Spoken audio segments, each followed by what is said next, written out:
Now we are going to go over economic growth through technology. We've already done productivity. I hope you watched that video and enjoyed it. Now we're going over technology, all right? Technological progress. Another key source of economic growth is technological progress. I'm gonna keep saying process, but I mean progress. This term usually brings to mind new inventions or new ways of performing a task, but in economics, it has a more precise definition. Okay, technological process progress is an increase in efficiency gained by producing more output without using more inputs. Okay, so a lot of times we like to think of technology, or when we bring up the word technology, you think of new computers, new headphones, new laptops, and things like that, right? But no, technology is just a new innovative way to be more productive while using less tools, right? That's why they say you get more output without using more inputs. So a good example of that is, let's think about writing notes, which I used this example before in productivity video. Imagine back in the day, you'll have to take notes using a rock, scraping it on the ground, right? And then I come up and I give you a piece of paper and a pencil.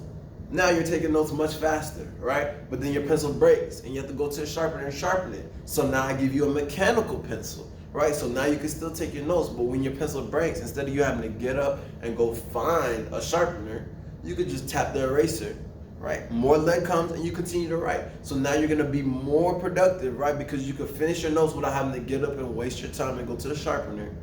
And that is what we call technology, all right? Technology could save you hundreds and thousands of dollars and save you hundreds and thousands of hours also. And that is the key to any business. Time is money. Time is money. Now, technological progress occurs in many ways. It can result from new scientific knowledge.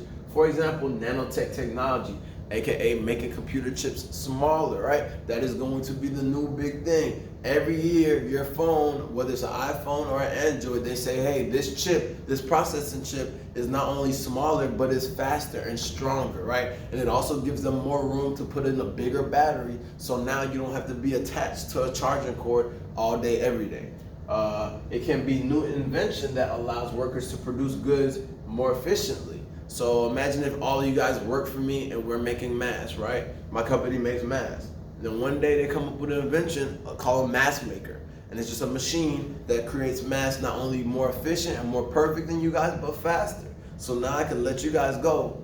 And now I just have the machine working all day, all night. I don't have to worry about them taking off or taking sick days. The machine is just working, and now I can get rid of those employees and I can hire a couple mechanics in case the machine starts to not work efficiently, and they could fix it and we're right back working, right? Technology. And it could even be a new method of organizing production. So a file cabinet is technology. So instead of you having to put it all, imagine that you're putting all my documents on the floor, everyone on the floor. Like we have a document office where we just put stuff on the floor. And then one day I say, hey, why don't we make a big rectangle that could hold all these documents for me? A file cabinet. That's also technology, right? Anything that's innovative, that could save you time and still help you be more productive is technology.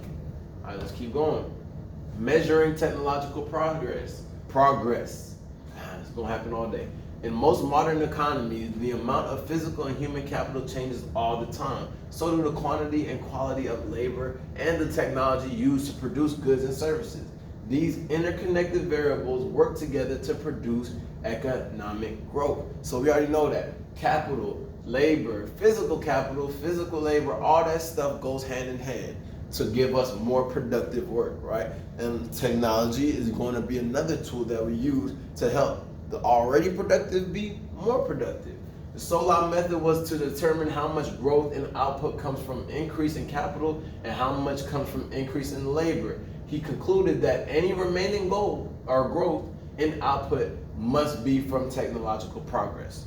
Okay, so again, that still could be your manager saying, we're no longer gonna lay things out on the floor, we're gonna be organized, and we're gonna use a file cabinet.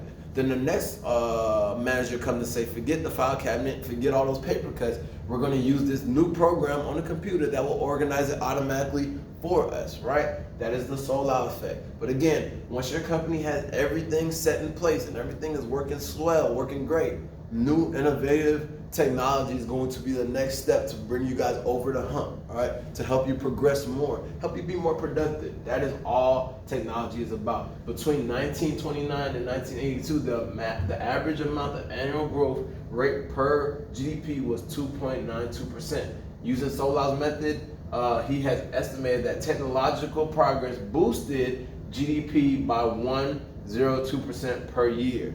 Sound like a lot of math, right? Here you go. That is basically what he's saying. This was the boost of GDP over the years.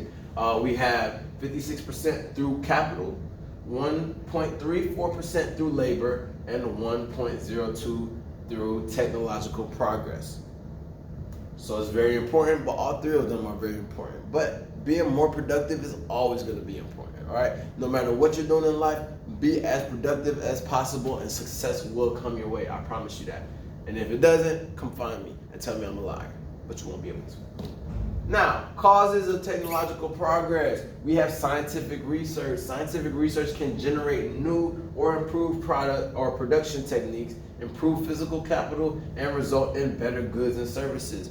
All companies practice this, all right? They're going to continue to research and continue to try to improve their technology. iPhone right now is already planning out the iPhone 13, all right? Samsung is already planning out their new TV, their new phone. They're gonna continue to try to innovate, continue to be better, because they know next year, somebody's gonna wanna buy something that was better than what came out last year. So you have to continue to get better. This goes with medicine, clothes, shoes, hats, shirts. All companies that are selling something, all companies that are smart are going to continue to try to innovate and progress and get better than they were last year, all right?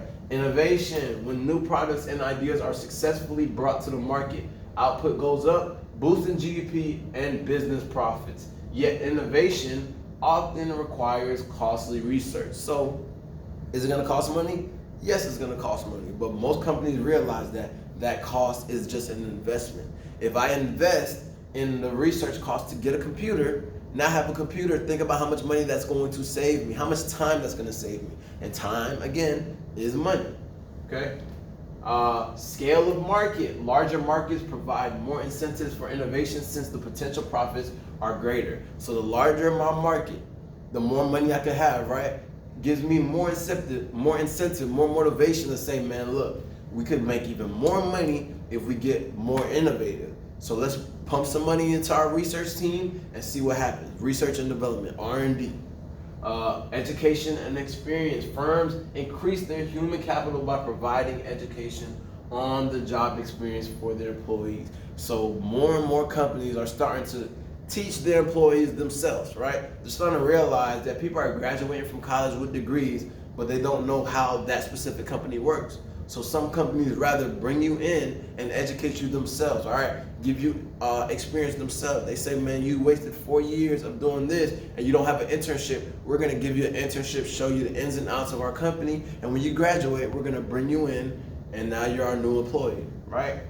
Education and experience will always be big. That is what's gonna set you apart from everybody else. Education is starting to get dulled down because everybody gets degrees. So now what's your experience like? Did you take any internships, all right? Did you do anything outside of school that's going to help your career? That is what's gonna be important in the next coming years.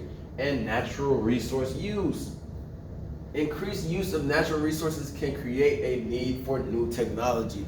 Right now, we still use oil, right? Crude oil is still a huge part, but people are continually to try to find the next thing that's going to replace oil, because one thing about natural resources is they're non-renewable, all right? So it might feel like, well, there's a whole bunch, it's all around the world. Yes, there is, but sooner or later it will run out until we find an innovative replacement, okay? Hopefully you could be the person that finds that and become a billionaire, right? That's the next big step in humankind, to find a replacement for these natural resources that we keep depleting. Now, here's just a quick slide of fun to inform you guys of what I was talking about earlier. Now, let's think about this. Year Apple founded Apple University. Did anybody know about Apple University? Think about it, a number of students at McDonald's Hamburger University. So why are these companies making universities? Why does Google have its own little headquarters that teaches their employees? Because again, they're starting to realize, hey, these people we're having a lot of smart people go to colleges for 4 years and then come to us with their degree but not really know what's going on in-house. So instead, how about we snatch them up early, right? Instead of them going to another university, we bring them to our school. We're gonna pay for their expenses, all right? Pay for their food. We're gonna supply them with great food, supply them with a gym. They don't even have to leave our headquarters anymore. We want the most brilliant minds to stay on campus, and we're gonna teach them everything they need to know in order to help our business get better. And more companies are starting to do this because again, a lot of people are starting to realize, just like you guys, when you guys get out of high school, can I ask you to do a math problem that you learned in 9th grade? Some of you might say, I need some practice, right? That is what these companies are trying to avoid. They're trying to avoid you wasting that time in college and have you learn what you need to learn in your career path, all right? But is every company doing that? No, but this is the direction where everything is starting to lead. Why is that? Annual corporate spending on internal training has bumped up to $60 billion, right? Because they realize how effective this is. Percentage of companies with corporate universities reporting increased by 55%.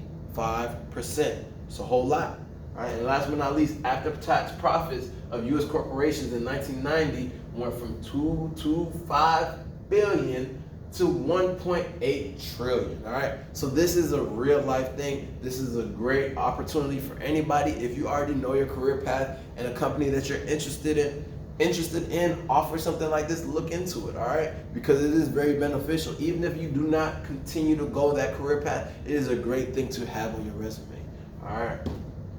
Last but not least, the exit ticket. I'm gonna ask you guys to, I'm just kidding.